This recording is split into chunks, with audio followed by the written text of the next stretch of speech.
বাপের টাকা দিয়ে ওদের বেতন দেওয়া হয়। এটা জনগণের ট্যাক্সের পয়সা ছিল। আসল চুক্তি হচ্ছে লুটপাটের চুক্তি।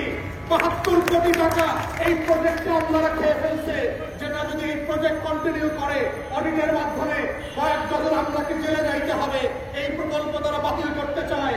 ইতিমধ্যে দুদক ২.৫ থেকে ৯.৫ কোটি টাকার দুর্নীতির অভিযোগ তদন্ত করছে। ডিপিডি এখানকার ডিপিডি গোপালগঞ্জে, তাহলে ৭ জন তথ্য কর্মচারী গোপালগঞ্জের হওয়ার কারণে প্রকল্প বাতিল করতে হয়। যে ডিপিডি গোপালগঞ্জের হয়ে এক প্রকল্পে ৬ বছর ধরে চাকরি করতেছে, তাহলে তার চাকরি যাচ্ছে না কেন? সেই মহিলারা ডিপিডিরা আওয়ামী লীগের দালালিপনা করে কোটি কোটি টাকা লুটপাট করেছে এই প্রকল্পে, তাহলে তাদেরকে কেন ক্ষমতাচ্যুত করা হচ্ছে না, চাকরিচ্যুত করা হচ্ছে না? তাই আমরা দেখতে পাচ্ছি এইটা নতুন করে লুটপাটের যে আমলাতন্ত্রের বিরুদ্ধে আমরা বছরের পর বছর কথা বলেছি। ৮০ কোটি টাকার একটা প্রকল্প সরকার নাকি ব্যয়ভার বহন করতে পারছে না, কিন্তু এই প্রকল্প বাদ দিয়ে ৯৫০ কোটি টাকার নতুন প্রকল্পের টাকা কার বাপের টাকা দিয়ে আসবে? ওটা অন্তর্বর্তীকালীন সরকারের বাপের টাকা দিয়ে দেওয়া হবে। ওটা করের টাকা না, ওটা জনগণের টাকা না। তাহলে ৯৫০ কোটি টাকার নতুন প্রকল্প কেন নেওয়া হচ্ছে? কারণ এই আমরা নতুন করে চুরি করতে চাই। পুরাতন প্রকল্পের চুরির দিন শেষ হয়ে গেছে, এখন আর চুরি করা যাচ্ছে না। নতুন প্রকল্পের মাধ্যমে নতুন করে ২,০০০ কর্মকর্তা কর্মচারী নিয়োগ বাণিজ্য হবে। আউটসোর্সিং কোম্পানিকে দিয়ে এখানে হাজার হাজার কোটি টাকা লুটপাট বাণিজ্যের জায়গা তৈরি হবে। এইগুলো হচ্ছে আসল ব্যবসা। এটাই হচ্ছে আওয়ামী আমলারা নতুন করে সরকারকে বুঝাচ্ছে কেন এই প্রকল্প থাকতে পারবে না। তাই আমাদের বক্তব্য খুব পরিষ্কার, এই প্রকল্পের ৭ বছরের সকল দুর্নীতি, আওয়ামীপনা, লুটপাটের তদন্ত করতে হবে দুদককে।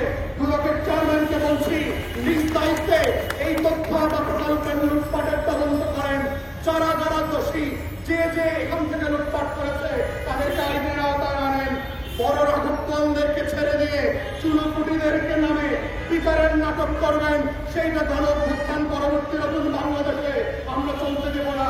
এটা তথ্য আমাদের উপরে জুলুম হবে। আমরা শুরু থেকে জেনেছি তাদেরকে যে টাকায় বেতন দেওয়ার কথা ছিল গত ৭ বছর থেকে প্রতি মাসে প্রতি কর্মকর্তার ২,৫০০ টাকা করে কম দিয়েছে। প্রতি মাসে ২,০০০ কর্মী যদি ২,৫০০ টাকা কম বেতন পায়, আপনারা চিন্তা করে দেখেন আমলারা কি পরিমাণ লুটপাট করেছে শুধু বেতনের টাকা দিয়ে, বেতনের টাকা না দিয়ে। এবং এই প্রকল্পের অনেক কর্মকর্তা কর্মচারীদের বাসা ভাড়ার টাকা, বিভিন্ন ভাতা, পাহাড়ি ভাতা, দুর্গম অঞ্চলে কাজ করার ভাতা, যাতায়াতের ভাতা দেওয়ার কথা ছিল, যেগুলো এই আমলারা এখনো দেয় নাই।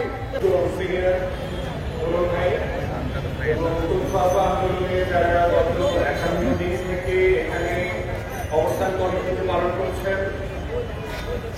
তারপরে হচ্ছে যে এই রোদে পরে এবং ঈদের মধ্য দিয়ে কোরবানির দিনও আমরা দেখেছি তথ্য আমরা এখানে অবস্থান করেছেন। বাংলাদেশের ইতিহাসের একটা নজিরবিহীন ঘটনা যে একটা প্রজেক্টের মধ্য দিয়ে প্রায় ২,০০০ নারী কর্মী বেকার হয়ে যাওয়ার যে সম্ভাবনা তৈরি হয়ে